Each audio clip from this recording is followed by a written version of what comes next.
Welcome to Overcoming Physician Burnout as Health Architects, a series in which we talk about different ways that physicians can approach their clinical work to make it more rewarding and fulfilling. This is Venkatesh Ramnath. Today is episode 33, How Health Architects Handle Conflict with Administrators.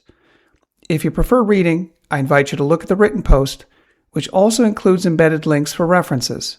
Also, a disclosure. I have no conflicts of interest or disclosures regarding the products cited.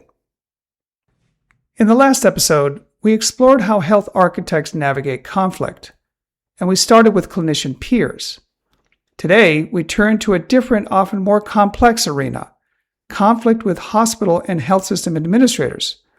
This is a conversation many physicians avoid, either because it feels futile, because they fear professional repercussions, or because they simply just don't know how to begin. But avoiding it comes at a cost, not just to the physician, but to the patients they care for. Conflict with administrators is distinct from peer conflict in a few important ways. First, there is an inherent power asymmetry. Administrators often control budgets, staffing models, scheduling, credentialing, and institutional priorities. They are the ones who hire us, lead onboarding activities, and control our salaries. Second, the goals on each side can feel genuinely misaligned. Physicians are oriented toward individual patient care, while administrators are often focused on the context in which patient care takes place, often related to system-level metrics, financial sustainability, and regulatory compliance, and seem to be exclusively focused on these. Third, the language each side speaks can feel foreign to the other. We clinicians live and breathe the clinical language of the bedside. Administrators often talk in operational and financial lingo. I know these challenges all too well. For years, I got it all wrong. I thought that what happened at the bedside was the only thing that mattered, and I didn't think administrators were necessary at all, and I acted like it. I remember one time years ago when I felt harassed by the administrative staff for missing bill submissions and associated documentation for patient encounters that took place months prior. I lashed out in an email saying that I had more important things to do and that I didn't have time to fix those records. They listened and tried to explain, and so did their supervisors, but I wasn't having it.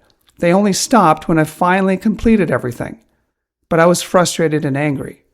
They probably were too, and while I didn't hear about it up front, I'm sure it hurt me in ways I didn't appreciate in the moment. There were other examples. I got frustrated seeing patients discharged from hospital to hospital or to post-acute care facilities that I didn't think were the best fit for their clinical needs, either because of insurance constraints or because certain facilities were preferred by the health system for reasons more related to financial relationships than to quality rankings. I was also vexed by how specialist referrals weren't being arranged when I requested them, making me worried about missing a diagnosis. I wanted to advocate for my patients, but I was annoyed by not knowing things like which specialists were in network or which were better rated. When I raised the issue with administrators, I always faced conflicts and left feeling frustrated. Does any of this ring a bell? Well, regardless of your past experience, I'm going to ask you to set it aside and consider that while it may seem incongruous, a productive dialogue with administrators is not only necessary, it's achievable. That's how the health architect thinks. Let's talk about how a health architect would approach conversations with administrators, turning them into productive and even enjoyable experiences. They do so through preparation and practice, thereby enhancing their sense of agency and connection throughout. To start with, health architects adopt two guiding principles before engaging in a direct conversation with an administrator. First, health architects radically accept that administrators are not going anywhere and that we actually need them. We live and work in a capitalist system. I always knew this intellectually, but I didn't want to accept it in practice, which left me easily disgruntled when administrative concerns arose. As a health architect, however, I realized that, like any other capitalist enterprise, every clinical program requires financial sustainability. In particular, I had to come to terms with the fact that without administrators keeping the lights on, clinicians would be working in the dark, or they wouldn't be working at all. Furthermore, Having seen many medical practices fold under crushing overhead and other suffocating operational constraints, I started to appreciate how, if I did it right, the work and expertise of savvy administrators could actually make my job easier, not tougher, because they could handle the non-clinical aspects of the workplace while I focused on more bedside-related matters. Second, health architects maintain an open-minded, curious mindset regarding clinical operations and finances. Just as the most successful meetings with patients and their families require curiosity and attention to learning the patient's values and experience of care, meetings with administrators require a similar open-minded, curious mindset to learn about the administrative world of finances and operations. Without genuine interest and humility, we unnecessarily place ourselves in a defensive corner where our agency and sense of connection can be easily stripped from us. Now, in episode 32, I introduced a 5-step framework for crucial conversations with peers. The same points apply here, but with some important modifications. For crucial conversations with administrators, especially during times of conflict, do the following.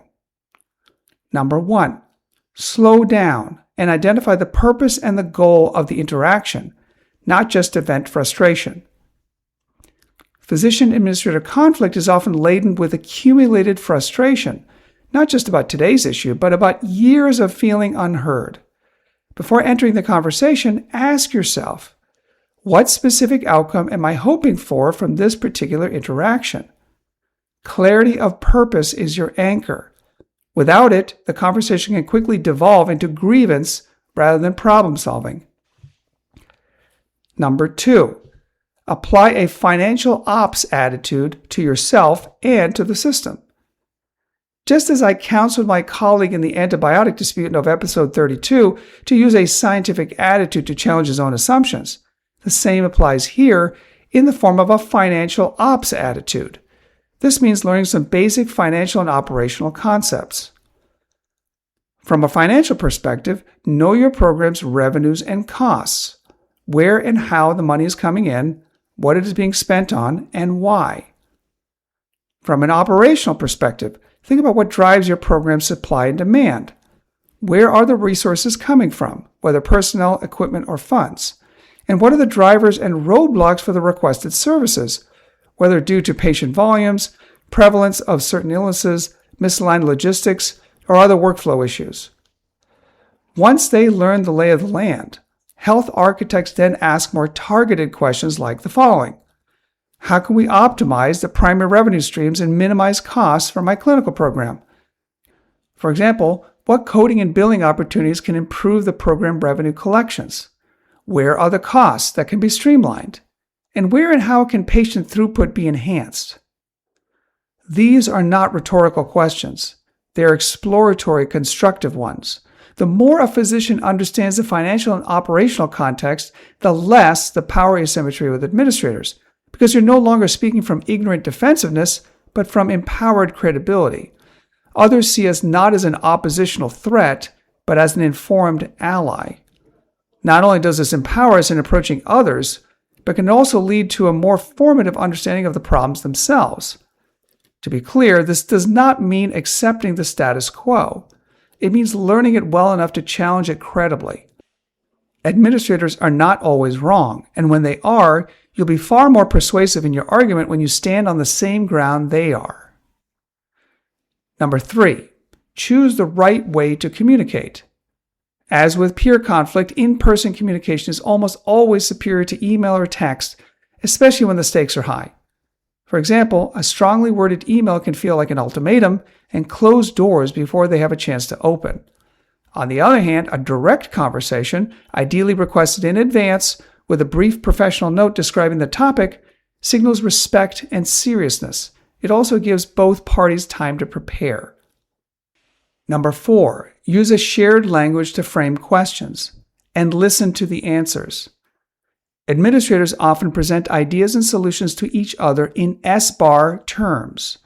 That stands for situation, background, assessment, and recommendations. SBAR, SBAR. The good thing is that many clinicians do too. Health architects use the S-bar technique to quickly and succinctly frame problems and potential solutions, especially when communicating ideas to administrators. They also ask genuine questions and listen to what is shared. I have found this to be the most powerful part of the physician-administrator interaction. Start with questions about measurable metrics to get things going.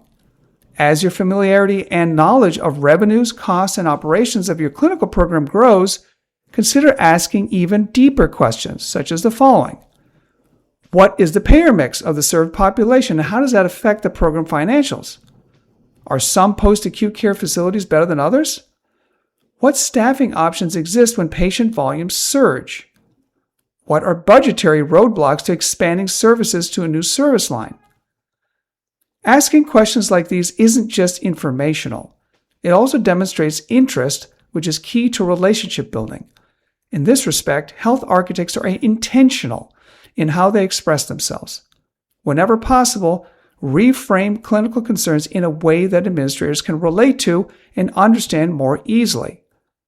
For example, avoid saying things like the following: "My patients are going to the wrong SNF," and instead consider things like the following: "I've noticed how discharged patients may be contributing to our readmission rate. Can we look at quality ratings together and think about preferred partnerships?" Same concern, different frame. One feels like a complaint, the other feels like a collaboration. Now, asking questions like these with intentional language is not just diplomatic, it is strategically disarming. They signal collaboration rather than confrontation. They indicate that you're in control and can serve as an ally, not an adversary. They also force the administrator to articulate their own constraints, which often reveals unexpected allies or unexpected flexibility, or both. Number 5, address low-value burdens directly by proposing solutions rather than complaining. One of the most persistent sources of physician frustration is the accumulation of low-value administrative tasks. Mandatory training that feels redundant, credentialing paperwork that is duplicative across institutions, and inbox management that consumes clinical energy. These are not small grievances, they are documented drivers of burnout. But health architects don't simply complain, they come to the table with a constructive ask. They avoid defaulting to comments like, "These tasks are too much, I have to see my patients, that should take priority." And they consider saying things like, "How can we work together to reduce or remove these low-value tasks? Could we streamline mandatory trainings or delegate items of the credentialing process more efficiently?"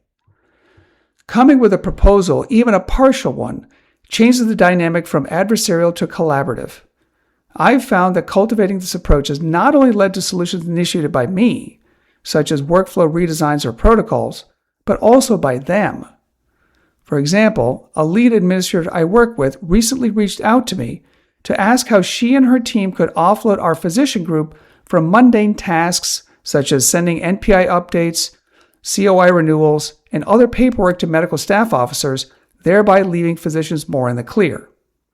This would not have been possible had I not invested in health architect practices early on when she took over her administrative directorship several years ago.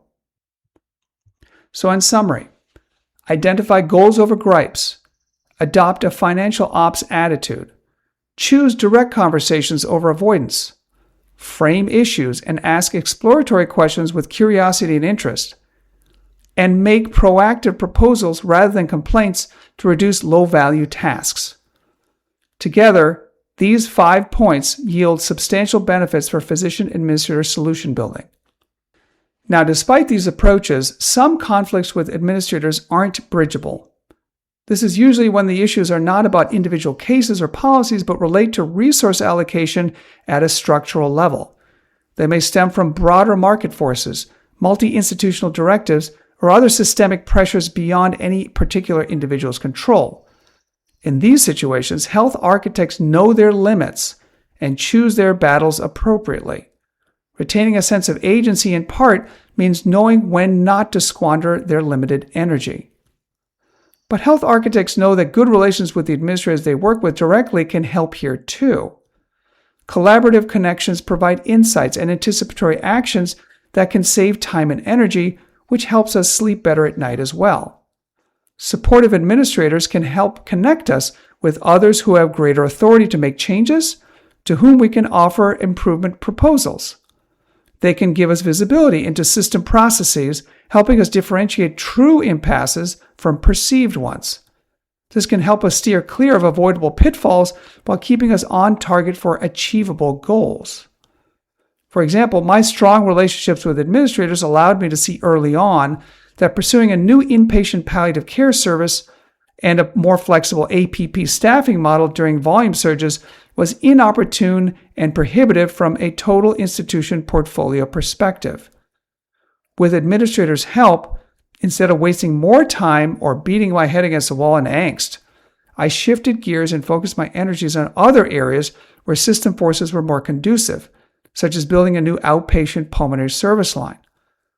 Throughout, I felt I could retain my sense of agency through my strong bond to the administrators I trusted. Health architects know that good physician-administrator relations means real, not cursory, engagement. The most productive relationships are not just forged in crisis. They are those cultivated over time through repeated good faith engagement. This means showing up to the meetings that feel optional. It means following up after a conversation to discuss what happened. It means asking genuinely, not rhetorically, how both parties can proactively track progress together. This is what it means to be a health architect, not just at the bedside, but in the boardroom, the committee meeting, the hallway conversation with the chief medical officer. It means bringing the same rigor, curiosity, and commitment to system-level problems that we bring to clinical ones. That is how we retain our sense of agency, purpose, and connection, and fight against the factors that drive our burnout. Returning to my earlier example, when I felt besieged by billing and documentation requests, I've now taken a different approach. In contrast to my earlier career years, when I responded only when forced to, as a health architect, I decided to educate myself on the most commonly used codes and their respective documentation rules. And then I proactively reached out to provider educators and coders to discuss where we both saw opportunities for improvement. We set up a series of meetings to compare notes and identified areas of agreement and disagreement that ultimately led to a cohesive, substantive improvement plan to address coding error rates and compliance.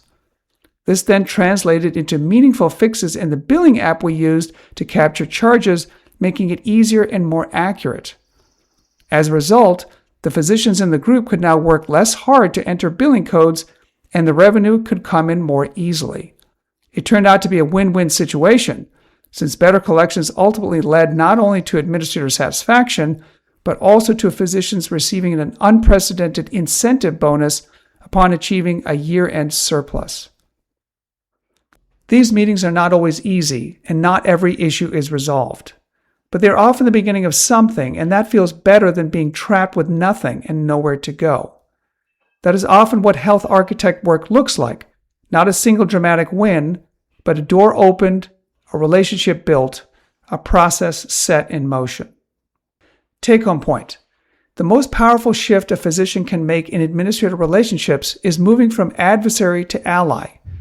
And health architects do this work by knowing what they want before they walk in the room, understanding the financial and operational landscape, having the conversation face-to-face, asking genuine questions and listening to the answers, and coming to the table with solutions, not just frustrations. When you learn to speak the language of financials and operations and build trust over time, you stop fighting the system and start shaping it. Okay, I hope you found this episode useful. In the next one, we'll continue our exploration of how health architects handle conflicts, and we'll focus on non-physician clinical staff. See you then.